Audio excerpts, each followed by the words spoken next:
It was Father's Day, and I arrived at my daughter's house carrying my grandfather's pocket watch. I knocked on the door with a smile, excited to give her this family heirloom that had been passed down for 3 generations. But when the door opened, Stephanie's eyes were cold, like she was annoyed I even showed up. "Oh, it's you, Dad," she said flatly, not even looking at the gift box in my hand.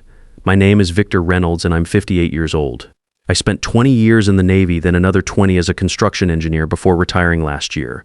That Father's Day changed everything between me and my daughter. I had spent $275 on restoring that pocket watch, money I really couldn't spare from my pension. But it was my grandfather's watch, the one he carried through World War II. I thought Stephanie would treasure it the way I always had. I stepped inside her mansion, the one I helped buy with a $45,000 down payment 4 years ago. 3 stories in the best part of town, complete with a pool and 3-car garage. I had mortgaged my own house to help her get that loan. Happy Father's Day, sweetheart," I said, trying to keep my voice cheerful. "I brought you something special that belonged to your grandfather." Stephanie sighed like my presence was some kind of burden. "Just put it on the counter, Dad. I'm finishing up a client call." I walked into the marble kitchen, part of the renovation I paid $8,500 for, and set the watch box down carefully.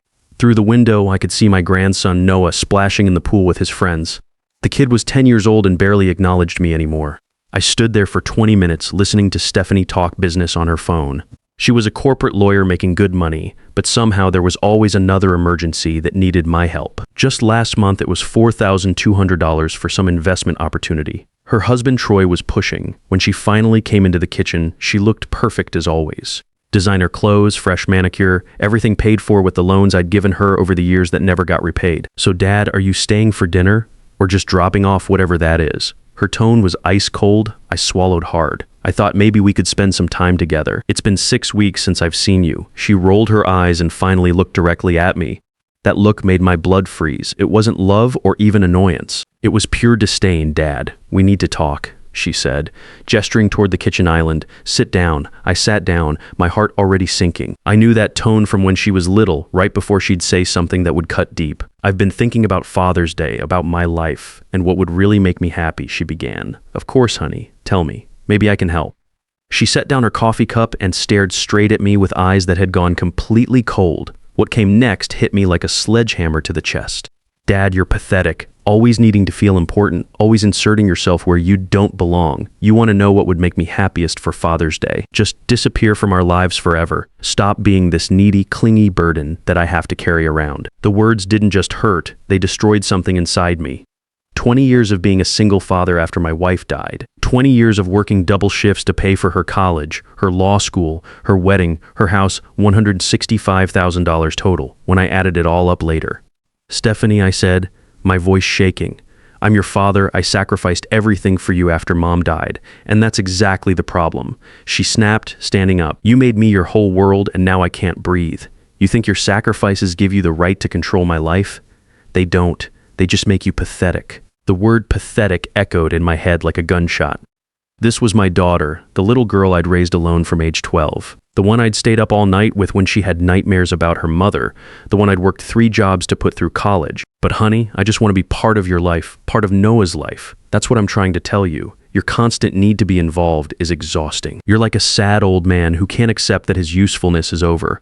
Take care of yourself for once and leave us alone." I stood up, my legs shaking so badly I could barely stay upright. I grabbed my keys and left the watch behind, hoping at least Noah might appreciate it someday. "I can't believe you'd say this after everything I've done for you," I managed to whisper. She actually smirked at that. "Everything you did was just to make yourself feel needed. But guess what, Dad? We don't need you anymore. We haven't needed you for years." I walked toward the door, each step feeling like it aged me 10 years. Before leaving, I turned back one last time. There was no regret in her eyes, just impatience for me to disappear. "Happy Father's Day, Stephanie," I whispered, closing the door behind me. What she didn't know was that her words had awakened something in me that had been sleeping for decades. Not anger exactly, but crystal clear thinking. I got home to my small 2-bedroom house and sat on the couch where I used to read bedtime stories to Stephanie after her mother died. Her words kept echoing. "You're pathetic. Your usefulness is over." But this time, instead of just feeling hurt, something else was happening. I was getting angry, really angry. That night, I couldn't sleep. I kept thinking about every sacrifice I'd made. When Stephanie was 15 and her mother died of cancer, I could have remarried. Hell, I'd been dating Sarah, a nice nurse who understood my situation. But Stephanie had cried and begged me not to bring another woman into our lives. So I stayed single, focused everything on raising her right. When Stephanie was in college and changed majors twice, I paid the extra tuition without complaint, about $31,000 total. When she graduated law school and needed a car for interviews, I took out a loan for $12,000. When she married her first husband, I paid for the wedding $22,000 for 200 guests. When that marriage failed and she met Troy, I helped with the down payment on their dream house. The next morning, I did something I'd never done before. I went to my filing cabinet and pulled out every receipt, every loan document, every bank statement. I sat at my kitchen table with a calculator and added it up. $65,000, that's what I had spent on my daughter's happiness over 20 years, and it led to her calling me pathetic on Father's Day. But as I stared at those numbers, something clicked. For 20 years, I had been manipulated by someone who saw my love as weakness, not as a sacred bond between father and daughter. If I had invested that $165,000 in my own retirement, my own happiness, my own future, I'd be sitting pretty right now. Instead, I was living in a small house, stretching my pension, and being told my usefulness was over. At 6 a.m. the next morning, I picked up my phone and did something that felt both terrifying and liberating. I blocked Stephanie's number. Then I blocked Troy's number and every contact connected to their family. It was a small act, but it felt like taking back control of my own life for the first time in decades. I showered, put on my best suit, and headed to the bank. Stephanie and I had a joint emergency account that I'd been putting money into for years, just in case she needed it. That account had $5,800 in it, money that was supposed to be for her emergencies. But really, it was just another way for her to access my finances whenever she wanted. "Good morning, Mr. Reynolds," said the bank manager, a guy I'd known for 15 years. "What can I do for you today?" "I'd like to close joint account number 4462789, I said calmly. "Transfer everything to my personal account." He looked surprised. "Are you sure?" "That's quite a bit of money in there." "Absolutely sure." I signed the papers without hesitation, and I want it done today. Watching that $5,800 come back to me gave me a feeling I hadn't experienced in decades. Power. Control over my own money for once, but I was just getting started. My next stop was the mortgage office. When Stephanie and Troy bought their house, I didn't just give them the down payment, I co-signed the loan. My name was on that deed as partial owner, which meant I had legal rights if payments stopped. Mr. Reynolds, the loan officer, smiled when I walked in. "What brings you here today?" "I need to review the mortgage where I'm listed as guarantor." I said, "I want to understand my rights and obligations." She pulled up the file and spread out the documents.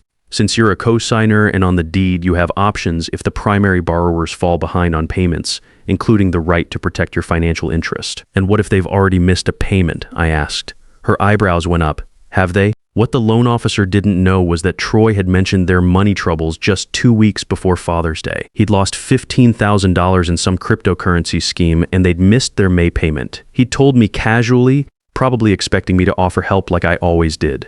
"I believe so," I said carefully. "What are my options? You can file to protect your ownership interest," she explained. "Essentially force a review of the loan terms or even initiate proceedings to recover your investment." "I'd like to begin that process," I said, signing the documents she put in front of me. When I left that office, I felt like I was walking on air. For 20 years, I'd been the safety net that allowed them to take risks with other people's money. Now it was time for them to learn what it meant to fly without a net. My next stop was somewhere I hadn't been in years, a travel agency called New Horizons. I'd kept their brochure about retirement communities in Costa Rica hidden in my desk drawer, dreaming about possibilities that always seemed out of reach because I was too busy funding Stephanie's lifestyle. "Good afternoon," the consultant greeted me. "How can I help you?" "I'm interested in your program for American retirees in Costa Rica," I said.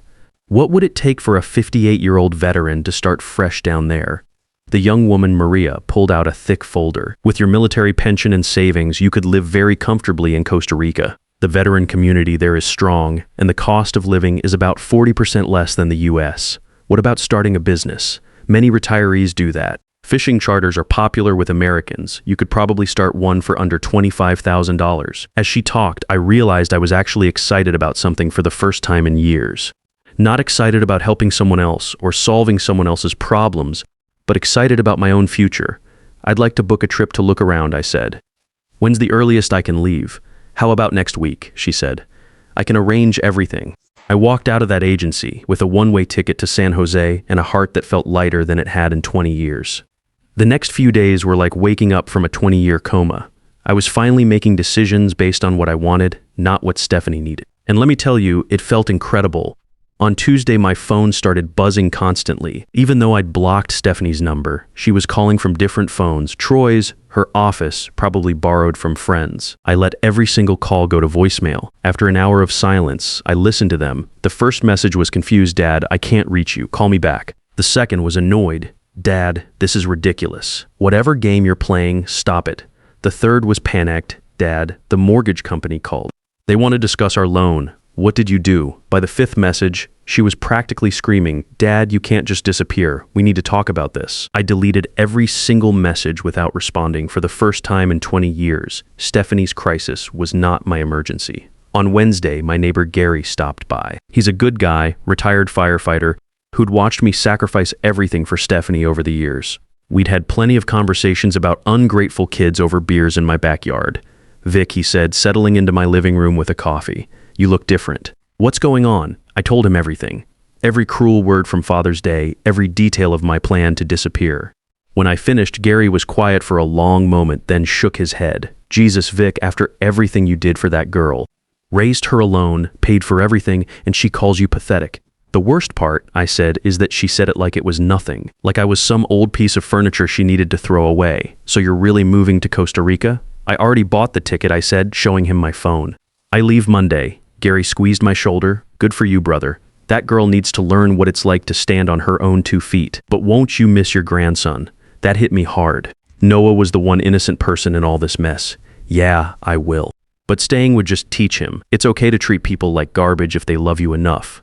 Gary nodded slowly. You know what, you're right. Maybe this is the lesson that whole family needs. I asked Gary to help with one special detail. I wanted Stephanie to think I'd vanished completely, at least for a while. Gary would check on my house Thursday evening and discover the letter I'd leave behind. I'll make it look good, Gary said with a grin. 2 days of calling you, getting worried, using my spare key to check on you. That night, I wrote the most important letter of my life. I wrote and rewrote it for hours, making sure every word would hit home like a sledgehammer. My dear daughter, I began, you said I was pathetic and that my usefulness was over. You told me to disappear from your lives forever.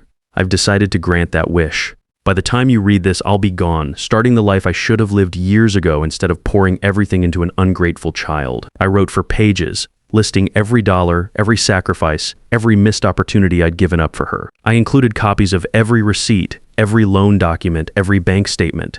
Attached to this letter are the legal documents I signed this week. I continued. Notice that I'm exercising my rights as guarantor on your house due to your missed payment. I've also closed our joint account and terminated the insurance policies I've been paying for your family. I detailed every change that would unfold in her life now that her personal ATM was closed. No more emergency money, no more safety net, no more pathetic old dad to bail her out. You wanted me to disappear, I wrote. Congratulations. Your life will definitely be lighter without me, but it will also be much more expensive. I hope you think it was worth it every time you have to solve your own problems with your own money. The letter was 8 pages long. I signed it simply, your pathetic father, who finally learned his worth.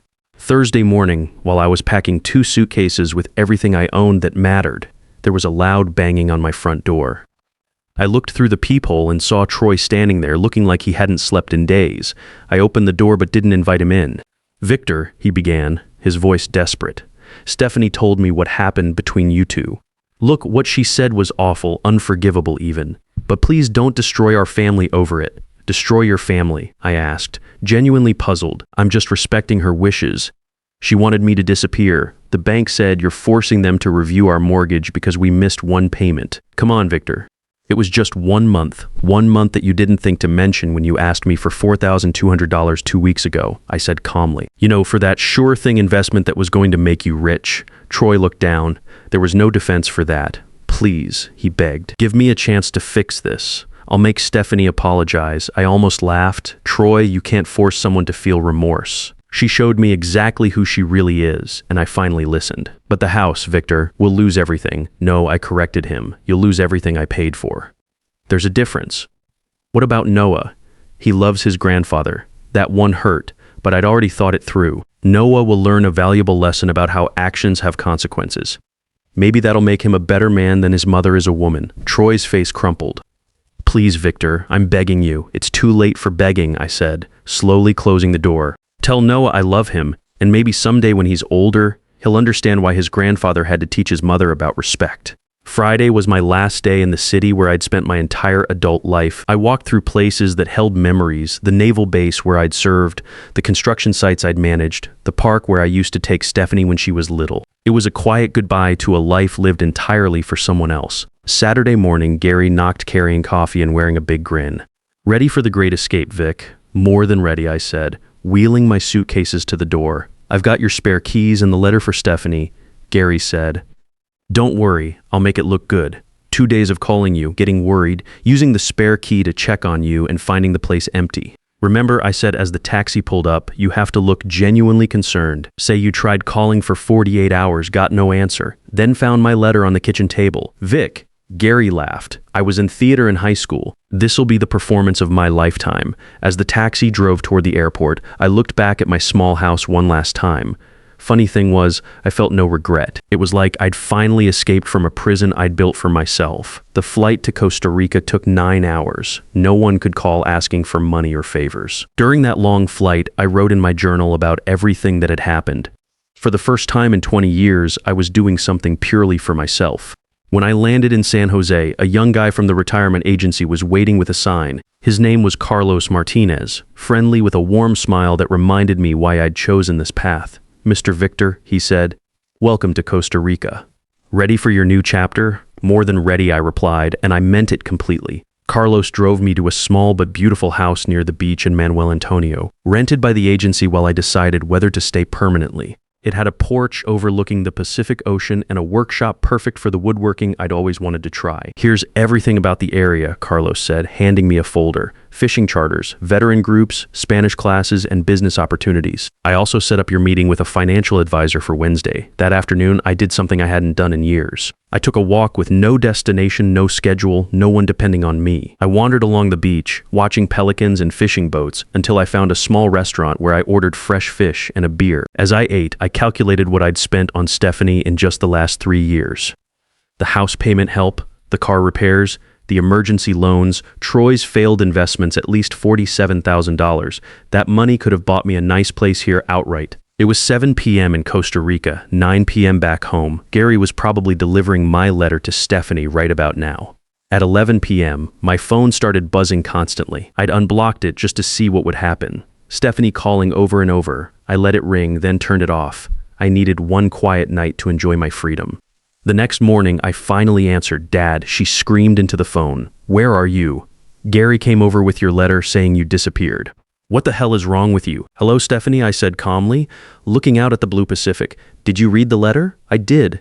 "Are you insane? How could you do this to us? I'm doing exactly what you asked for. You said I was pathetic and told me to disappear from your lives forever. Mission accomplished." "I didn't mean it. I was just stressed about money and took it out on you." "Same old tactic. Make it my fault for reacting to her cruelty." "Stephanie, for 20 years, I lived for you. I gave up everything, my money, my dreams, my future. And when I needed just a little respect and gratitude, you called me pathetic and told me my usefulness was over. Where are you? Please come home. We need you." How interesting. Now she needed me, after reading my letter and realizing all her financial benefits were gone. "Do you need me, or do you need my money?" I asked bluntly. Long silence. Then, "I need you, Dad. I really do." But her voice wavered. We both knew the truth. "Stephanie, those words you said destroyed something in me that can't be fixed. You showed me exactly how you really see me. I'm sorry. I really am. Sorry isn't enough. The damage is done. You know what? Maybe those words were the best thing you ever said to me because they woke me up." "What do you mean?" "I mean, I'm finally living for myself, and it feels incredible." 3 weeks later, I was deep into my new life. I joined a woodworking group, signed up for Spanish classes, and was learning to run fishing charters with other American expats. My savings weren't just stable, they were growing. The bank had processed my claim on Stephanie's house. Since I was the guarantor and they defaulted, I recovered my original $45,000 plus interest, total $52,000 back in my pocket. I used that money to buy a small beachfront property and start a fishing guide business. Within 6 months, I was booked solid with tourists and making more money than my pension ever provided. A year later, I received one final email from Stephanie. She'd lost the house, moved to a small apartment, and Troy was working a regular job instead of chasing get-rich-quick schemes. "Dad," she wrote, "I finally understand what I lost when I lost you. Not just the money, but the one person who loved me unconditionally. I hope you're happy, because you deserve it. I kept her words in my heart, not as victory, but as confirmation that some bridges, once burned, can never be rebuilt. Now, 2 years later, I sit on my porch watching the sunset over the Pacific. I own a successful business, have genuine friends, and more money in the bank than I've ever had. Most importantly, I have my self-respect back. Stephanie once said my usefulness was over and told me to disappear forever. She was right about one thing. It was the best gift ever. Just not in the way she expected. Because sometimes the greatest gift you can give yourself is the courage to walk away from people who take you for granted. Even when that person is your own child. And sometimes the people who hurt us the most end up teaching us the most valuable lesson that we're worth more than we ever believed. Real love doesn't mean sacrificing yourself until there's nothing left. It means having enough respect for yourself to demand respect from others. When someone shows you who they really are, believe them the first time, even if it breaks your heart.